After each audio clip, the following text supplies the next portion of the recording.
Bueno, vamos a continuar con la historia de la iglesia. En el siglo IV, la Edad Antigua, la introducción. El cristianismo seguía difundiéndose por todo el mundo conocido. Los primeros cristianos no empezaron proponiendo de antemano una filosofía o una teología. Dieron más bien testimonio de Jesús, de quien consideraban como maestro y Señor. Pero al contacto con otras culturas se vieron estos primeros cristianos en la necesidad de explicar con el lenguaje intangible y racional los que ellos vivían por la fe. A este esfuerzo la primera iglesia por poner por escrito la fe o el credo en lenguaje humano sin traicionar lo esencial, lo llamamos inculturación.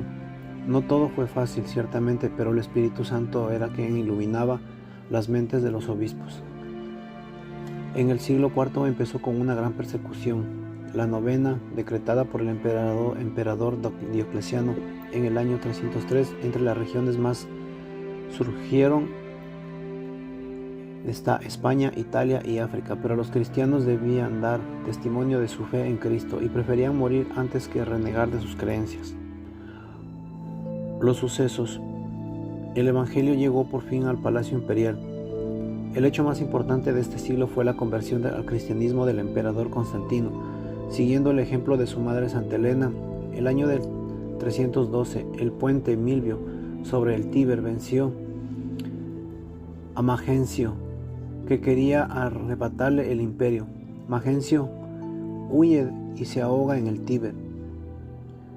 Eusebio, amigo y confidente del emperador, añade que en la víspera Constantino y sus soldados vieron en el cielo una cruz luminosa con estas palabras: con esta señal vencerás. Lactancio, escritor contemporáneo, dice que, convertido Constantino, hizo inscribir en el lábaro o bandera imperial el monograma de Cristo. En el 303 se publicó el Edicto de Tolerancia para que los cristianos e impuso la paz religiosa. Así terminaron las crueles persecuciones. Es lo que se ha llamado el Edicto de Milán, que reconocía plena libertad de culto a todos los ciudadanos del imperio, de cualquier religión que fueran. Debían devolverse a los cristianos los edificios confiscados. Prohibió que se obligara a los cristianos a celebrar ritos paganos, fomentó la conversión al cristianismo, defendió a los esclavos y prohibió su matanza, prohibió el adulterio, declaró que el día domingo fuera festivo para todo efecto. Se hablaba así de la iglesia constantiniana y del imperio cristiano. Constantino construyó iglesias, obsequió al papa Silverio el palacio de Letrán y levantó en el Vaticano una basílica en honor del príncipe de los apóstoles. Restituyó además los bienes eclesiásticos confiscados por sus antecesores. ¿Pero con qué fin? A la muerte de Constantino, Juliano emperador, de 361 a 363, trató vanamente de restablecer el paganismo, atacó al cristianismo y murió como apóstata. Pronunciado la famosa frase: venciste Galileo. Con este emperador se extinguió la familia de Constantino. Muerto Juliano, subió al trono Teodosio, en que el 380 proclama al cristianismo religión del Estado, persigue a los herejes y a los paganos, derrumba los templos paganos. Religión y Estado vivían juntas. El evangelio iba poco a poco penetrando en la sociedad. No todo era miel sobre hojuelas. Aunque en este siglo proporcionó la paz oficial a la iglesia, y a la misma iglesia quedó reconocida y protegida, sin embargo, pronto se cirnieron graves peligros de índole diversa y que comenzaron con el emperador Constantino, quien, siendo dueño absoluto del imperio, cayó en la tentación de adueñarse de la iglesia o tenerla como aliada. Le dio primero libertad, luego la protección y culminó entrometiéndose en ella.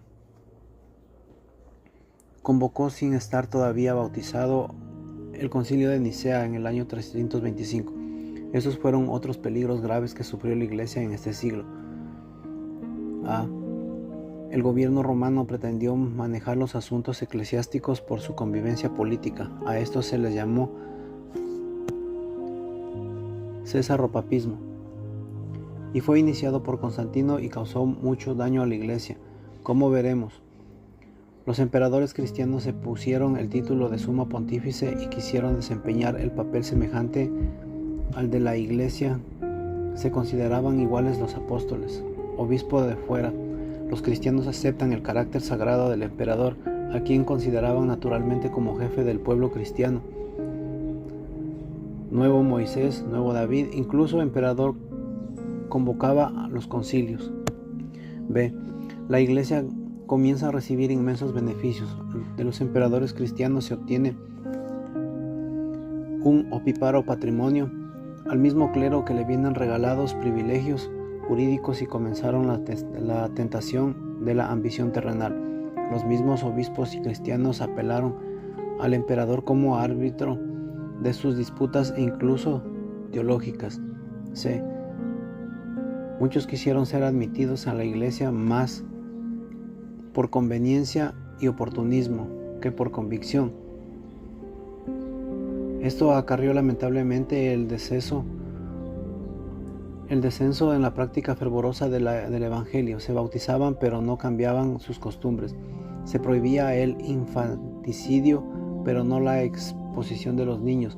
Según las luchas de gladiadores, incluso las justicias del Estado recurrió a la tortura para poner orden religioso.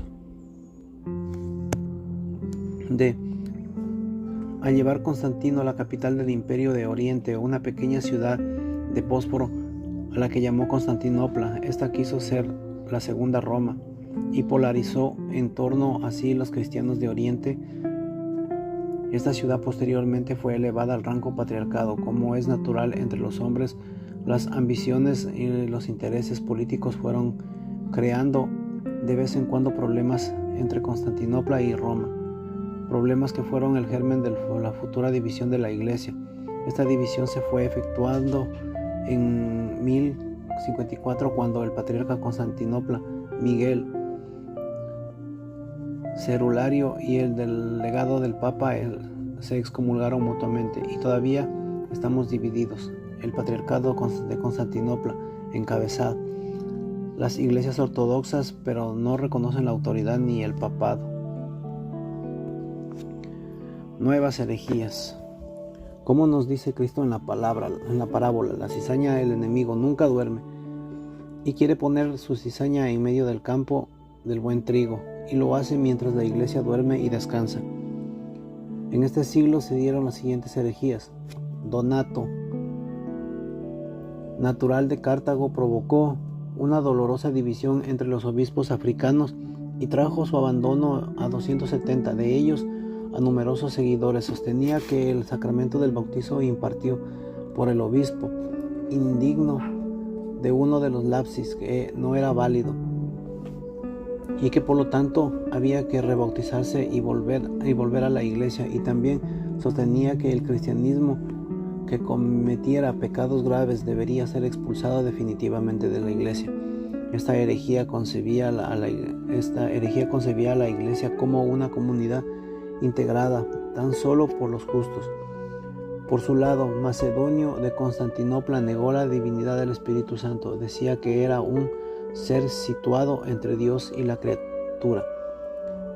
Arrio vino a perturbar la paz interna de la iglesia. Era un sacerdote de Alejandría.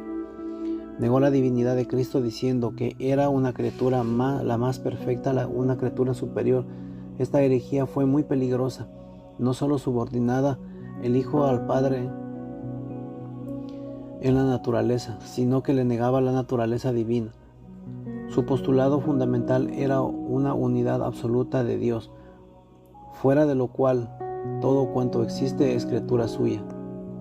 El Verbo habría tenido comienzo, no sería eterno, sino tan solo la primera y la más noble de las criaturas, aunque eso sí, la única creada directamente del Padre, ya que todos los demás seres habrían sido creados a través del Verbo. El Verbo, por tanto, no sería sino hijo adoptivo de Dios, elevado a esta dignidad en virtud de una gracia particular,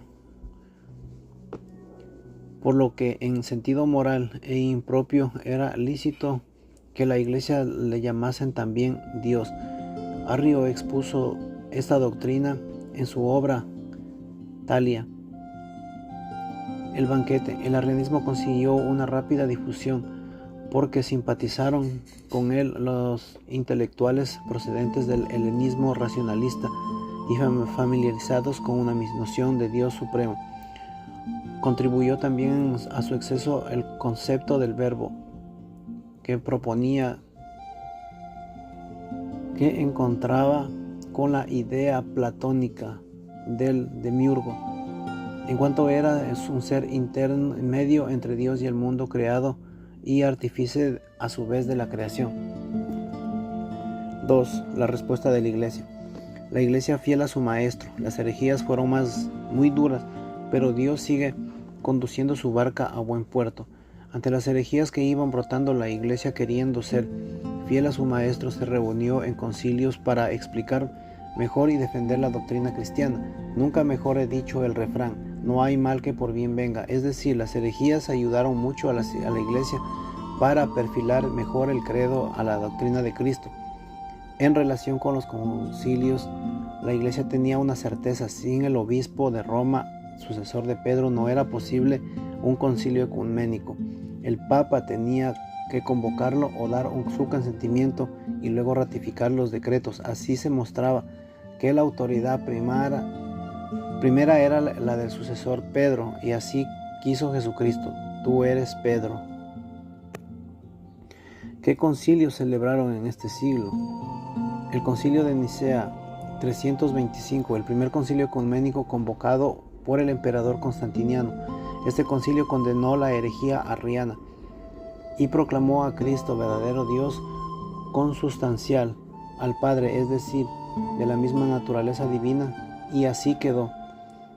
Creemos en un solo Señor Jesucristo, Hijo único de Dios, Dios verdadero de Dios verdadero. Tomó el pueblo parte activa en manifestaciones emocionales, pero nunca dejó de ser católico. Ni los obispos más arrianos se atrevían a negar la divinidad de Jesús ante el pueblo. Los oídos de los fieles son más santos que los corazones de algunos obispos.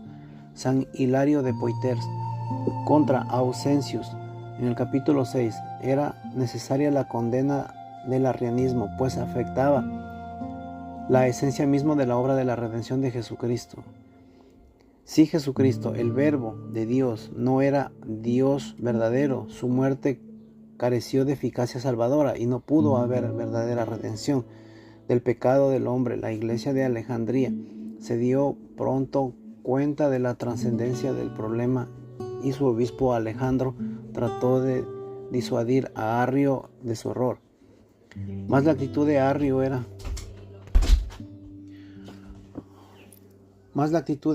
era irreductible, y en el año 318 hubo de ser condenada su doctrina por un concilio de 100 obispos de Egipto, y en el 325 por el concilio ecuménico de Nicea. En el concilio de Constantinopla, el año 381, definió la divinidad del Espíritu Santo. Fue convocado por el emperador cristiano Teodosio, quien influyó activamente en la marcha de las discusiones. El Papa no estuvo representado por ningún delegado suyo. Sembrada esta semilla de la discordia, Constantinopla contra Roma, así se implantó el credo Nicea. Creemos en el Espíritu Santo, Señor y dador de vida, que con el Padre y el Hijo recibe una misma adoración y gloria, y que habló por los profetas. Se llamó a este credo símbolo niceo constantinopolitano. La aportación de los padres de la Iglesia. Tenemos a San Atanasio, puntual del concilio de Nicea, que fue del diácono Atanasio, secretario de San Alejandro, obispo de Alejandría, enérgico, culto, piadoso. Fue el terror de Arrio y sus secuaces. En el 328 fue nombrado obispo de Alejandría. Los arrianos, con acusaciones y calumnias, poniendo a precio de su cabeza, consiguieron desterrarlo 5 veces. San Hilario de Poitiers escribió acerca de la Trinidad una historia eclesiástica y comentarios de diversos libros de la Sagrada Escritura. San Basilio y San Gregorio Nacianceno expusieron el dogma de la Trinidad. San Gregorio de Niza, místico, nos dejó también una gran síntesis de la doctrina católica. San Ambrosio de Milán fue excelente predicador y muy versado en la Biblia. Escribió tratados para favorecer las prácticas cristianas. Ambrosio en Milán y San Juan Crisóstomo en Constantinopla introdujeron las costumbres de Oriente, la monodia y la antífona, que formaron la base del futuro canto gregoriano.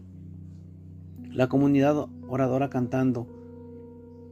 Las primeras comunidades adoptaron el sistema del canto alternado. Un lector decía versículos del Salmo, la comunidad respondía el estribillo. El desierto y la soledad atrajo a algunos. En este siglo comenzaron los primeros monjes. La vida monacal y conventual está basada en la frase que Jesús dijo a un joven: si quieres ser perfecto, vende todo lo que tienes, dalo a los pobres y luego ven y sígueme. Mateo 19:21. Es decir, deshacimiento total. Aún los legítimos placeres de la vida por el amor a Cristo hubo, pues, un número de hombres que se retiraron a la soledad para dedicar su tiempo a la oración y a la penitencia. Comenzó el motacato en Egipto en el siglo III. El ejemplo de Antonio de Tibaida en el 356, llamado San Antonio Abad, atrajo a muchos seguidores. San Pocomio 347 organizó una vida cenobítica, escribiendo la regla Cómo vivir en comunidad, la más antigua regla monarcal. Este monaquismo primitivo se extiende rápidamente por Egipto, Palestina, Siria y Mesopotamia. No tiene formas jurídicas muy concretas. El candidato se pone bajo la dirección del maestro o padre espiritual, llamado abad, hasta volar por sus propias alas. Este monaquismo pone el acento en lucha contra el demonio, contra las propias pasiones. Por eso se dan penitencias que nos parece exageradas. San Basilio redactó la primera regla formal para los monjes, para ordenar un poco de monaquismo. Les exige vivir en comunidad, les anima al estudio y al cuidado de los pobres. A Europa llega este estilo de vida monacal gracias a San Atanasio, que desterrado fue a ver al Papa Julio. En el viaje lo acompañó varios monjes, y esto despertó por donde pasaba admiración y atracción. Entre los pilares de la vida monacal en Europa está San Martín de Tours, muerto en el 397, animador del movimiento monástico y apostolado rural. San Ambrosio de Milán y San Benito de Nurcia, ya en el siglo V y VI. Como veremos también en este siglo IV, comienza la liturgia de la consagración de vírgenes o de entrega de velos. San Ambrosio propone como modelo de las vírgenes a la Virgen María. San Jerónimo 347 y 419 es el protagonista de la vida monástica entre las mujeres de aristocracia romana. Su aliento sería la cultura bíblica. Jerónimo sería adalid el monje que pone su talento al servicio de la cultura cristiana. La Iglesia continuaba profundizando en los sacramentos y en la disciplina. Primero el bautismo. Al ser el cristianismo la religión oficial del imperio, son muchos los que piden el bautismo. Continúa siendo administrado sobre todo a los adultos, pero también a los niños. Algunos de ellos restraban hasta la hora de su muerte. Bautismo clínico, del que ya hablamos, porque se sentía débiles para no pecar. Además, por la preparación de recibirlo era larga: institución, confesión, ayunos, oración. Los catecúmenos comenzaban la catequesis al inicio de la Cuaresma. Esta catequesis era dividida en dos partes: la catequesis bautismal, anteriores al bautismo, exorcismos, explicación del credo, conversión moral, y la catequesis mistagógica, posterior al bautismo, orientada a la comprensión del propio bautismo y de la Eucaristía. Después de la confesión, ya hablamos extensamente sobre las etapas que tuvo el sacramento de la confesión. En el apéndice del siglo II hagamos ahora una breve resumen. En este tiempo se permitía una sola confesión en la vida, y por eso los pecadores la retrasaban lo más posible. A menudo que para la hora de la muerte había también penitencias oficiales y canónicas, que eran públicas por pecados graves, escandalosos. El que ha pecado gravemente, a confesión de su culpa, el obispo secretamente, ese también podía pedir a los pecadores que acudieran a la penitencia. El primado de Roma. El primado de Roma sobre la Iglesia Universal tenía un fundamento dogmático que los papas a partir del siglo IV se esforzaron por definir con mayor claridad. San Dámaso y San León I, Gelaso y San Gregorio Magno figuran entre los principales expositores de esta doctrina, cuya formulación se volvía cada vez más necesaria por las creencias, pretensiones de los patriarcas de Constantinopla. No se funda esta primera romana sobre una razón de orden político, como sucedía en el imperio. Su fundamento hay que encontrarlo en la Sagrada Escritura. El conferimiento del primado a Pedro por parte de Jesús, Mateo 16-18. Los papas, por ser sucesores de Pedro en la cátedra romana, tienen en la Iglesia la preeminencia y la autoridad de Cristo. Concedió a Simón Pedro a lo largo de los siglos se dieron al obispo de Roma títulos diversos: Papa, vicario de San Pedro, vicario de Cristo, para significar la naturaleza de su primado universal, pero siempre se añadía la humilde calificativo de siervo de los siervos de Dios.